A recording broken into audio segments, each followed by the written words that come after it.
Lobakaka Vérité. Précisément le missionnaire en charge de l'église de Pentecôte. Et un prophète qui a juste la part de Dieu, ou bien on peut dire c'est gens sont, comment dirais-je, dans l'ignorance.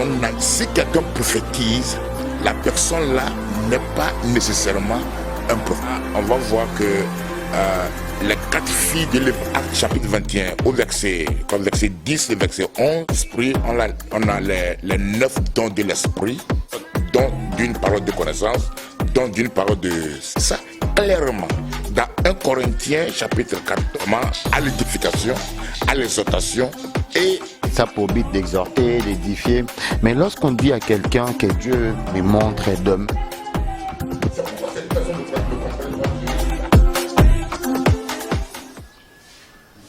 merci beaucoup très chers abonnés de Lobakaka Vérité, une émission chrétienne mais une chaîne professionnelle aussi. Donc nous sommes en train de vous diffuser des informations chrétiennes telles que vous avez déjà dit et puis des informations politiques. Mais aujourd'hui nous aurons une émission où nous allons plus débattre sur des affaires des enfants de Dieu.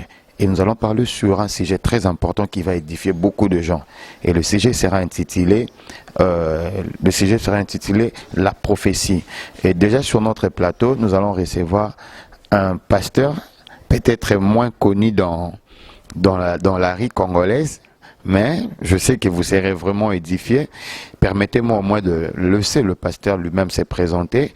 Car je sais que beaucoup vous l'avez jamais vu, peut-être beaucoup vous l'avez jamais entendu, mais je te promets que toi qui vas suivre cette émission, Dieu va vraiment te visiter. Bonjour pasteur. Bonjour monsieur le journaliste. Pasteur, déjà il y a beaucoup de gens qui nous suivent à ce moment. Si vous pouvez respectueusement vous présenter. Oui, je suis le révérend pasteur Prosper Dogbé du Ghana. Plus précisément le missionnaire en charge de l'église de Pentecôte ici au Congo. Pasteur, nous voudrions aborder avec vous un thème très important intitulé sur la prophétie. Et comment pouvons-nous définir la prophétie? Oui, en bref, je peux dire la prophétie c'est une énonciation de la part de Dieu, c'est d'énoncer quelque chose que la personne a reçu de la part de Dieu et qu'il déclare aux gens concernés. Donc en quelque sorte, en bref, donc c'est ce que nous pouvons dire, c'est la prophétie. Est-ce qu'il y a une différence entre un prophète qui a un ministère et un prophète qui a juste le don de parler de la prophétie? Merci beaucoup. D'abord, un prophète, c'est quelqu'un qui parle de la part de Dieu, ou bien on peut dire c'est un porte-parole de Dieu. C'est là un prophète. Maintenant, il y a beaucoup de confusion ces jours-ci sur un prophète. Et beaucoup de gens sont, comment dirais-je, dans l'ignorance, sont naïfs sur ces choses. Parce que c'est quelque chose de clé, j'aimerais inviter tous les enfants de Dieu à bien étudier ce grand thème-là, la prophétie.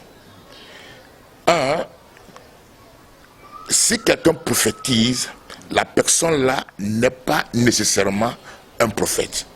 Nous avons un passage biblique qui énonce ainsi. Nous voyons dans, je suis sûr que c'est dans Acte chapitre, je crois, chapitre 9. Il faut que je sois précis. C'est dans Acte chapitre 21, le verset 8 et 9. Là, on va voir que les 4 filles de l'évangéliste Philippe prophétisaient. Mais la Bible ne les appelait pas des prophètes, des prophétesses. Je répète, les 4 filles vierges de l'évangéliste Philippe prophétisaient. Mais la Bible ne les appelait pas des prophétesses. Au contraire, dans le même Acte chapitre 21, au verset 10 et verset 11, on a vu Agabus que la Bible appelle le prophète Agabus. On a Agabus que la Bible appelle le prophète Agabus. Notez ça très bien. Vous voyez, pour que quelqu'un soit appelé prophète, il faut que la personne là puisse opérer dans d'autres dons régulièrement aussi. Ouais, on a les dons de l'esprit, on a les 9 dons de l'esprit. On a le don d'une parole de sagesse, le don d'une parole de connaissance, le discernement de l'esprit et les autres. Alors un prophète doit régulièrement opérer dans au moins 2 de ces dons, soit don d'une parole de connaissance, don d'une parole de sagesse, en plus la prophétie. Est-ce que vous comprenez? Maintenant, si nous parlons du don de la prophétie simple, qu'est-ce que c'est? La Bible nous dit ça clairement dans 1 Corinthiens chapitre 14, je crois. 1 Corinthiens chapitre 14, le verset 3. La Bible dit, un simple don de prophétie consiste à édifier, à exhorter et à faire quoi aussi? Consiste à l'édification, à l'exhortation et à conforter quelqu'un. Est-ce que vous comprenez? C'est là un simple don de prophétie. Il n'y a aucun élément de révélation en ça. Est-ce que vous comprenez? Mais un prophète, le fils du prophète, ça va encore plus. Là, il y a des éléments de révélation. Est-ce que vous comprenez? Donc, en quelque sorte, c'est ce que je peux dire sur le simple don de prophétie et le bureau du prophète. Excusez, pasteur, il y a quelque chose qui m'a passé dans la tête. Oui. Vous avez dit il existe un simple don de la prophétie. Oui. Et ça pour but d'exhorter, d'édifier. Mais lorsqu'on dit à quelqu'un que Dieu me montre et demain tu vas voyager et tout, est-ce que ça fait partie aussi d'une édification ou d'une exhortation ou c'est juste... Comment on peut appeler ça? Très bien. S'il vous plaît, il faut faire beaucoup Kaka attention. vérité. Le système dans le monde est contrôlé par Satan. C'est pourquoi cette personne ne comprend pas Dieu. Il dit Dieu a laissé les gens faire du sexe. S'il est Dieu. Kaka vérité. J'aimerais dire ici et surtout inviter tous les enfants de Dieu à beaucoup faire attention sur des histoires pareilles. Vous voyez, notre Dieu est un Dieu d'ordre. Il a de l'ordre dans toutes ces choses. Et lorsqu'il fait quelque chose, tu ne peux pas douter. Dans ce sens que, avant que Dieu n'envoie quelqu'un chez toi pour te dire que demain tu vas voyager, déjà Dieu va t'informer toi-même aussi. Toi-même, tu vas avoir ce même message en toi. Ok. Le même message va être en toi. Alors lorsque le messager de Dieu arrivera chez toi et va t'annoncer ces choses, tu vas voir immédiatement que c'est une confirmation. Ok. Alors si toi-même tu n'as rien en toi, tu n'as rien, Dieu ne t'a rien dit, tu n'as rien en toi, et que quelqu'un vient te dire, demain tu vas voyager, il faut l'ignorer. Donc peut-être il faudrait déjà avoir un passeport ou faire déjà des pas ou... Pas nécessairement, mais tu vas avoir ce message-là, le même message-là en toi. Est-ce que vous voyez? Nous savons, toute chose, il faut toujours vérifier ça à la lumière de la parole. Nous voyons lorsque l'apôtre Paul voyageait à Damas pour arrêter les chrétiens, là où il avait rencontré Jésus, et qu'il était devenu aveugle, et Jésus devait l'envoyer chez Ananias pour prier pour lui. Dieu avait déjà informé Ananias qu'un tel viendra chez toi. Prie pour lui. Mais vous allez même voir que Ananias refusait. Et Dieu insistait que c'est l'un de ses serviteurs. Est-ce que vous comprenez? Alors, Ananias était déjà informé. Alors lorsque l'apôtre Paul était arrivé chez Ananias, ou bien Ananias était arrivé chez Paul, Paul aussi avait déjà le message en lui. Est-ce que vous comprenez? Alors là, il n'y a pas de confusion. Paul savait immédiatement que ça vient de Dieu. Ananias savait directement que ça, c'est Dieu. Mais si tu n'as rien en toi, il faut ignorer ça. Et pasteur, est-ce qu'on peut comprendre une chose? La parole de Dieu en soi, ça peut déjà être une prophétie.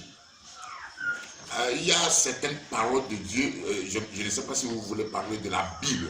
Oui, parlons de la Bible en général, parce que la Bible est déjà par sa subdivision, il y a déjà des livres qui sont dits des livres prophétiques. Oui. Mais la Bible en général, est-ce que ça peut représenter une prophétie pour un chrétien? Il y a certaines parties, il y a certaines parties de la Bible qui sont des prophéties qui sont déjà réalisées. Il y a d'autres qui vont être réalisées. Amen. Mais ça dépend de ce que Dieu te dit. Si Dieu te dit quelque chose, il faut toujours vérifier ça dans la Bible. Parce que de nos jours, il y a beaucoup de messages ici et là. Ouais, les démons aussi parlent, les hommes aussi parlent. Alors il y a beaucoup de voix.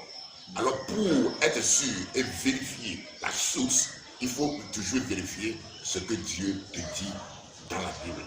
Si Dieu te dit quelque chose, ça doit cadrer avec la parole de Dieu. Ça doit cadrer avec la Bible. Si ça ne cadre pas, il faut l'ignorer. Ça j'insiste. Si ça ne cadre pas avec la parole, il faut l'ignorer. Dieu me parle. Est-ce que vous comprenez? Dieu me parle, et lorsque Dieu me parle, je vérifie ça toujours dans la parole. Et lorsque ça cadre, je sais que ça vient de Dieu. Amen. C'est très important. Et au cas où il y a peut-être une prophétie, et que la prophétie ne s'accomplit pas, est-ce qu'il peut y avoir un problème du près de la personne qui a réussi la prophétie ou du près de la personne qui a annoncé la prophétie? Très bien. C'est là l'un des moyens par lesquels nous vérifions si une prophétie est de Dieu ou pas. C'est là l'un des moyens. Si il y a une prophétie qui ne se réalise pas, cela ne vient pas de Dieu. Je répète. Peut-être la personne s'est mal conduite. Vous voyez, je vous ai dit qu'il y a des messages qui viennent des hommes eux-mêmes. Il y a des messages qui viennent des hommes eux-mêmes. Ça ne vient pas de Dieu. Mais ils vont cadrer ça comme cela venait de Dieu. Il faut faire attention. Alors, toute prophétie qui ne s'accomplit pas ne vient pas de Dieu. Quelqu'un dit, peut-être tu vas voyager, Dieu dit tu vas voyager demain. Et que demain tu ne voyages pas, ça ne vient pas de Dieu. Ça vient de l'homme lui-même. Est-ce que vous comprenez? Oui, c'est intéressant. Mais peut-être il n'a pas non plus scellé, parce qu'il paraît qu'actuellement, il faut sceller une prophétie pour que ça ait un peu une vitesse un peu améliorée. Vous voyez, ce sont des choses bizarres que certaines personnes font de nos jours. Que si peut-être Dieu parle à quelqu'un ou bien Dieu, il faut sceller. L'histoire de sceller autre là, il faut que cela vienne de la personne lui-même. Il ne faut pas que quelqu'un lui dise de sceller. Est-ce que vous me comprenez? Il faut que cela vienne de la personne que, avec ceci, je veux remercier le Seigneur pour ce qu'il a fait. Je crois qu'il a déjà fait ça, c'est pourquoi je le remercie. C'est tout. Il ne faut pas que la personne dise il faut mettre quelque chose. Non. Ce sont des choses qui ne sont pas, qui ne cadrent pas avec la Bible. Et ici aussi, il faut noter que on a les enfants de Dieu de l'Ancien Testament et on a les enfants de Dieu du Nouveau Testament. Dans l'Ancien Testament, tous les enfants de Dieu, le Saint-Esprit ne venait pas habiter dans leur corps. Pourquoi? Parce qu'il n'était pas né de nouveau. Ok. Alors dans l'Ancien Testament, il y a certains offices que Dieu a permis qu'on puisse pour que le Saint-Esprit puisse descendre en eux, fonctionner et puis repartir. Par exemple, les rois, les prêtres et les prophètes. Ces trois offices, on les joignait et vous allez voir que le Saint-Esprit les utilisait. Et c'est pourquoi c'est dans l'Ancien Testament, parce que tout enfant de Dieu n'était pas animé par le Saint-Esprit. S'il a besoin de quelque chose, il fallait qu'il aille chez le prophète pour être dirigé, pour être guidé, pour recevoir des directions dans l'Ancien Testament. C'est ce qui se passait. Il faut que les gens aillent vers le prophète pour que le prophète puisse les guider dans quoi que ce soit. Mais dans le Nouveau Testament, notre cas est différent. Le Nouveau Testament, nous sommes nés de nouveau, nous sommes régénérés et le Saint-Esprit vient habiter en nous. Jésus a dit dans Jean 16, je crois, Jean 16, c'est le verset mais c'est dans Jean 16 que il est avec vous et il sera en vous. Amen. Amen. Que mon Père envoie le consolateur. Et le consolateur là est avec vous et il sera en vous. Amen. Alors lorsque Jésus-Christ était mort et ressuscité, toute personne qui accepte Jésus, Seigneur Sauveur, le Saint-Esprit vient le créer de nouveau et le Saint-Esprit demeure en lui. Pourquoi? Pour un but, pour le guider. La Bible dit dans Romains 8, le verset 14, et je suis. La Bible dit dans Romains 8, le verset 14 que toute personne qui est guidée par le Saint-Esprit est fils de Dieu. Toute personne qui est guidée par le Saint-Esprit est fils de Dieu. Amen. Alors tout enfant de Dieu a Dieu le Saint-Esprit en lui pour le guider. Alors l'enfant de Dieu n'a pas besoin d'aller chez quelques personnes, n'importe qui, pour être guidé. Non. De nos jours, les enfants de Dieu sont paresseux. Ils ne veulent pas avoir du temps avec le Saint-Esprit. Ils ne veulent pas avoir le temps avec leur Père pour grandir. Alors ils veulent chaque temps que quelqu'un puisse les guider. C'est faux. Ils vont vous tromper. Vous allez errer avec leur histoire. Nous sommes enfants de Dieu et le Saint-Esprit habite en nous pour nous guider. Amen. Amen. Pasteur, Lobaka vérité. Pasteur, on disait, ce sont quand même des pasteurs réformés, des pasteurs de grandes, comment dirais-je, des grands hommes de Dieu, tels qu'on les dit dans notre pays. Et ils sont passés à la télé, ils ont dit des choses, ils ont confirmé. Peut-être il n'y a pas eu un problème dans le monde spirituel où Dieu a vu, malgré j'allais faire cela, mais mon peuple ne me comprenne pas. Bon, les hommes de Dieu, restez calmes, moi-même je sais, je reporte quand même cette délivrance à se faire dans les jours prochains. Non. Oui, il n'y a pas la confusion avec Dieu. Nous servons un Dieu qui est Père, qui est amour, qui nous aime. Mais certaines personnes, peut-être certaines personnes veulent faire l'intéressé. Ils veulent dire des choses pour plaire aux gens ou bien se montrer que peut-être ils sont puissants. Ils ont l'onction. Ils ont l'onction et autres là. Non, Dieu n'agit pas comme ça.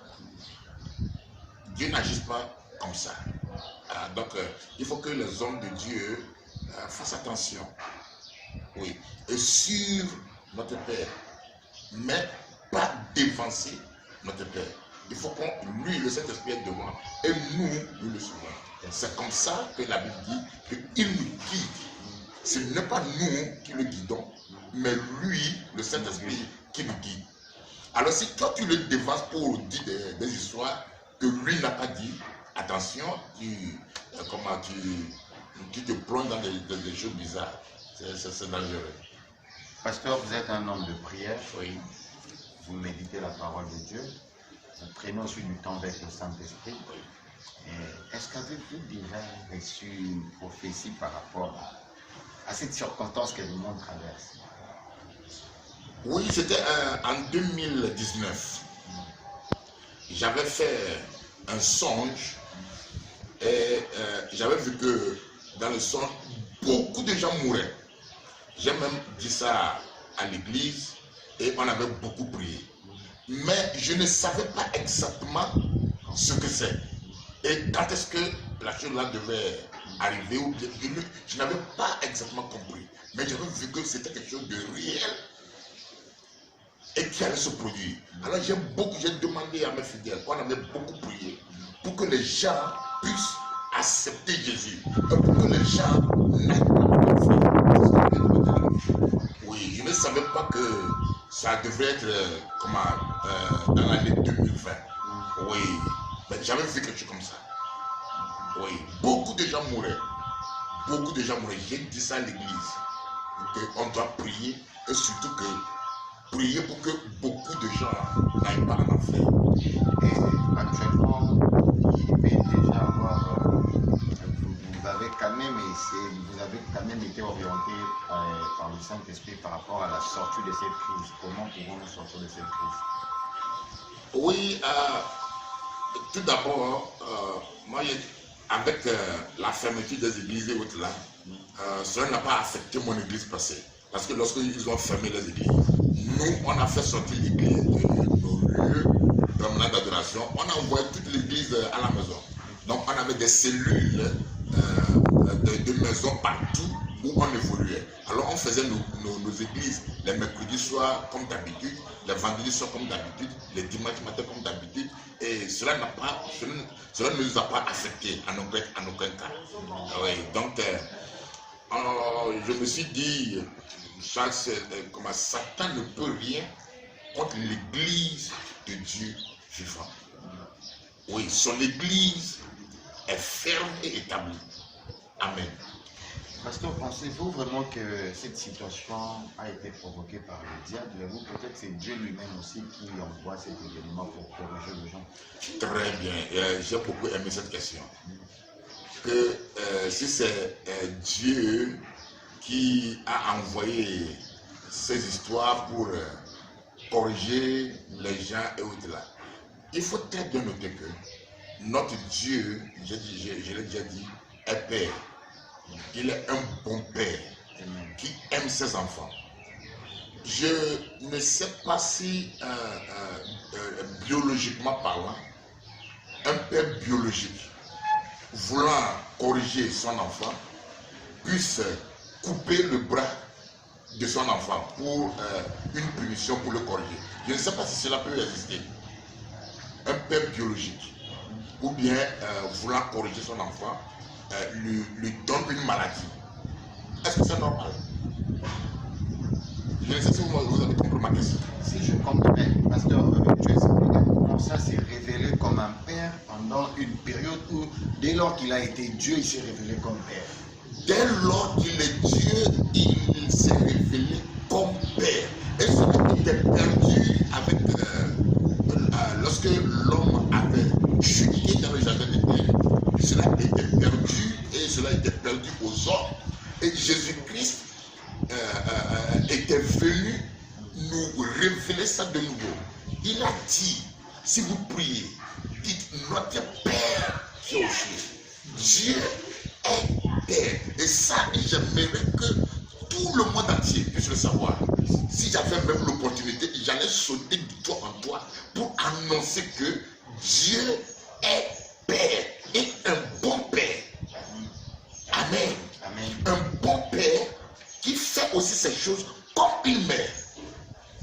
Wow. Dieu est un bon Père qui fait aussi ces choses comme une mère. Qu'est-ce que j'aimerais dire par là? Vous voyez, si tu es enfant de Dieu, Dieu t'aime, Dieu a intérêt en toi. Si tu es content, Dieu est content.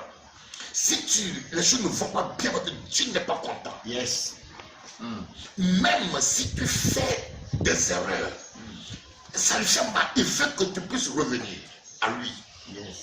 Vous voyez une maman, même si son enfant est parti chercher querelle et que l'enfant la court vers sa maman, la maman prend d'abord l'enfant, elle cache l'enfant et demande au type, toi aussi qu'est-ce qu'il y a? Bien que c'est son enfant qui a mal agi. Et après avoir corrigé cela, il retourne vers son enfant et dit, toi aussi fais attention, ne répète plus ça. C'est là notre Père. C'est ce qu'il fait à ses enfants. La pandémie là, je dis clairement, ça ne vient pas de Dieu. Notez très bien, la Bible dit, je crois que c'est dans soit 1 Corinthiens 4.4 ou bien 2 Corinthiens 4.4 que Satan est le Dieu de ce siècle. Soit 1 Corinthiens 4.4 ou bien 2 Corinthiens 4.4. Satan est le Dieu de ce siècle. Alors les gens croient que tout ce qui se passe, ça vient de Dieu. C'est faux. Ce système est contrôlé par Satan. Ce système, le système dans le monde, est contrôlé par Satan. C'est pourquoi ces personnes ne comprennent pas Dieu. Ils disent Dieu a laissé les gens faire ceci, s'il est Dieu. Non, ce n'est pas lui. Amen. C'est ce que je pourrais dire ici. Vraiment, comprenez, nous sommes déjà en train s'acheminer vers la fin de notre émission. Et quelques dernières questions. Vraiment, vous tous qui allez suivre cette émission, comprenez que Dieu est notre Père. Et puis nous devons enlever cette ignorance de penser que Dieu peut nous châtier à la manière dont nous sommes châtiés ces derniers temps. Parce que la Bible déjà nous a promis aussi qu'il y aura certains événements qui vont arriver à la fin. Et c'est dans Matthieu, je crois, le chapitre 24. Et quelque part, ce qui m'a, chaque fois quand je lis ces passages, il y a quelque chose qui m'impressionne dans ces passages. Dieu dit que tout ce dont nous allons voir, le délire, il y aura vraiment une tribulation. Mais il dit que ça sera que le début. Oui. Étant donné un Père, pourquoi il peut déjà nous donner une telle prophétie et ne pas enlever cette coupe comme Jésus a prié à Gethsémani? Pourquoi Dieu ne pouvait pas nous épargner de cette souffrance? Oui, il faut bien noter que ces choses qui vont arriver au-delà, ces enfants ne seront pas inclus. Même cette pandémie qui tue, qui fait du rapage ici et là, les vrais enfants de Dieu ne sont pas inclus. Écoutez très bien, nous, les enfants de Dieu, nous sommes épargnés. Une simple question. Je prends par exemple cette pandémie. Si Jésus-Christ de Nazareth était sur la terre comme il était en l'an 2000 passé, comme Jésus-Christ marchait sur cette terre, et que si c'était Jésus-Christ marchait encore sur cette terre aujourd'hui, dans le corps, est-ce qu'il serait atteint par la pandémie? Est-ce que le coronavirus allait attaquer Jésus? Jamais. Jamais. Et écoutez, cette bonne nouvelle. La Bible dit, ce même Jésus habite en moi, en tant qu'enfant de Dieu. Tout enfant de Dieu a Jésus en lui. Amen. Et si Jésus est en toi, oublie cette pandémie. Toi, tu ne fais pas partie. C'est ça la joie. Vous voyez, c'est ça la différence. Il doit y avoir une différence entre les enfants de Dieu et les enfants du diable. Pasteur, un adage congolais, je ne sais pas, vous parlez quand même un tout petit peu les lingala. Oui. Mais battez là, vous ne savez pas battre. Quand vous dites ça, est-ce que ce n'est pas désorienter le peuple de Dieu pour ne pas suivre les gestes barrières? Pas nécessairement. Pas nécessairement. On dit suivez les gestes barrières et autres là. Pas nécessairement. Ils suivent ça bien sûr, mais les gens sont toujours attaqués là, ici et là. Ce que je dis clairement est que il doit y avoir une différence entre nous, enfants de Dieu, et les enfants du diable. Nous, enfants de Dieu, la Bible dit clairement que Jésus-Christ vit en nous. Si nous lisons dans Colossiens, la Bible dit Christ en vous, l'espérance de la gloire. Christ en vous, l'espérance de la gloire. Alors, Christ en moi. Amen. C'est pour une raison. C'est pour une raison. Christ n'est pas en moi pour le fait qu'il est seulement en moi. Non, c'est pour une raison. Amen. Amen. Amen. Amen. Vous voyez, l'humain ne peut rien devant Satan. Écoutez très bien. L'humain, l'homme naturel, l'humain ne peut égaler à Satan en aucun cas. Est-ce que vous comprenez? Oui, oui. Alors, Dieu lui-même sait cela. Alors, pour équiper ses enfants, il a décidé lui-même de venir vivre en nous. Yes. Pour que devant Satan puisse vivre devant nous. Dieu lui-même a décidé de venir habiter en nous. Et si nous lisons dans 1 Jean 4, il dit petits enfants, vous les avez vaincus. Parce que celui qui est en vous est plus grand que celui qui est dans le monde. C'est la raison pour laquelle le Père a fait ça. Le Père sait que Satan est dans le monde. Alors pour qu'on puisse être grand que lui, il est venu habiter en nous. Amen. Alors ayez confiance. Amen, amen, amen. Comprenez, il ne faut pas mal prendre le parole de l'homme de Dieu. On ne vous dit pas de désobéir à ce que l'État sur la terre est en train de nous prodiguer comme consigne, respecter ces gestes et barrières. Mais sachez qu'étant donné que vous êtes de vrais enfants de Dieu, cette pandémie n'est pas faite pour vous. Exact. Et Dieu va vous exempter. Nous sommes déjà arrivés à la fin de notre émission. Je vais Dieu d'annoncer la dernière nouvelle à tous les enfants de Dieu qui vont suivre cette émission, parce que je sais, moi-même déjà sur le plateau, j'ai été édifié. Et je me demande si je pouvais même laisser ces micros pour commencer juste à écouter puis contempler. Et vous autres qui serez dans vos maisons, profitez aussi pendant que plusieurs églises sont fermées, pendant que beaucoup de gens n'ont pas le temps de prier, parce qu'il y a ça. J'aimerais dire ici que les enfants de Dieu n'aient pas peur. Et surtout de ne pas être permis d'être attaqué par l'esprit de crainte. La Bible appelle la crainte esprit. C'est un esprit satanique. Et c'est l'un des armures de l'ennemi par lequel il attaque les enfants de Dieu. Si tu te laisses attaquer par la crainte, submergé par la crainte, attention, tu es fini. Alors fais un effort de ne pas être attaqué par la crainte. Tu es enfant de Dieu. Dieu, le Saint-Esprit lui-même habite en toi. C'est pour un but. Il faut avoir tes yeux chacun fixés sur ça et louer ton Père Céleste. Sois certain que toi, tu es régénéré pour un but. Et toi, tu n'appartiens pas aux ténèbres. Tu n'appartiens pas à Satan, tu n'appartiens pas aux démons, tu n'appartiens pas à aucune maladie. Tu appartiens au Père Céleste, tu appartiens à la lumière, tu appartiens à l'Éternel. Que Dieu vous bénisse. Amen. Vraiment, que Dieu bénisse vous tous qui allez suivre cette émission, que Dieu bénisse le frère Jesse Ilunga, que Dieu bénisse le frère Gidel, que Dieu bénisse tout le frère du torrent, que Dieu bénisse aussi mon pasteur, là où vous êtes. Je sais que vous êtes loin au Nigeria, le bishop David de Dépôt, que Dieu bénisse toute la communauté de la chapelle de vainqueurs.